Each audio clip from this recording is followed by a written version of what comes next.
a few months, I immersed myself in other books that typically I would only read to select and refute, right? Because see, here's the key point. Here is the key point, and I'm now addressing not just my students, but the many critics that will be watching this video to find their 10-second snippets in order to refute.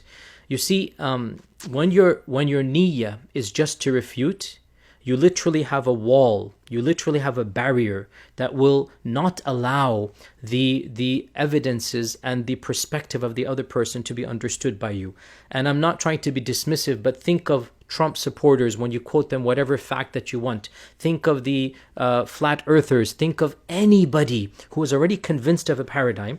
No matter what you say to that person, they are even more convinced because of what you said, right? And that is why I do not get involved with the refutation culture. Refutations only cater to your own audiences by and large. Generally, the default, when you refute, you're only validating to your own followers, right?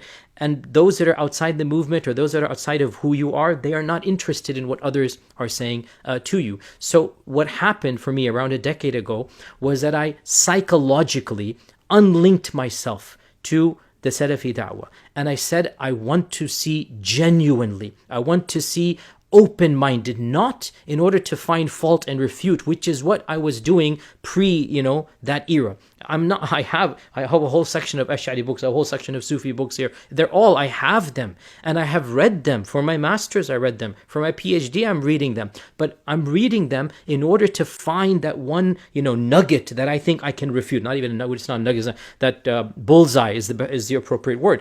Just like many of you are just listening to me now to find that 10-second bullseye to refute. And, for that audience, nothing you can say is of use because they have already made their minds up. You can't preach to somebody who's not interested in hearing the sermon, if you like, right? So you have to psychologically be ready to listen. Like, what exactly is being said here? And that's why all of the writings I had read before this didn't really impact me because I was wed to my worldview of Najdism. I was committed to that worldview. And anybody who was outside of that worldview, there's no chance of them being right in my mind. That's really what it is. There's no chance of them being right. So once there's no chance of them being right, well then, no matter what they say, I'm just going to find what I need to and then refute it. I've already had my mind made up.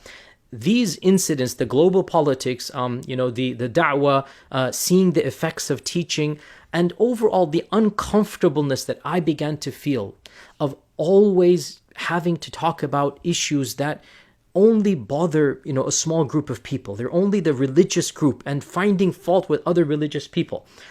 I really de-linked myself from the Najdi da'wah spiritually, psychologically. I said, let me understand really what is going on. And I say this because, again, I've studied the books. My PhD is in theology. My master's from MA in Medina is in Aqidah. I took from the great ulama. I studied with them, right? I'm an expert in their theology. Yet still, everything that I read up until these incidents that changed my mind, I'm not interested in what the other group is saying. I'm really not. I'm only interested in how to refute it. I'm only interested to find that snippet to show how wrong they are. So I made a conscious decision, a conscious effort to let go of my biases. I made dua to Allah subhanahu wa ta'ala to help me understand what's going on. And then I read and I read and I read with a genuinely open mind. This began, as I said, around a decade ago. And it eventually culminated in me not just stopping teaching Light of Guidance, but eventually leaving Al-Maghrib Institute, which I love immensely. It has done a lot of good and a lot of khair is in it. Alhamdulillah, alhamdulillah. I thank Allah for that opportunity as well. But I felt that as a part of my moving on, I should also move on to other institutes and whatnot. I publicly wrote an article stating that I'm no longer considering myself a Salafi. I have said multiple times that I moved on from the teachings of Ibn Abdul Wahhab. The latest Q&A was nothing surprising. Obviously I moved on. I don't understand why the backlash was so severe when this has been my position for so many years. But anyway, I do understand at some level, and you'll see why I understand. Also, I want to make one other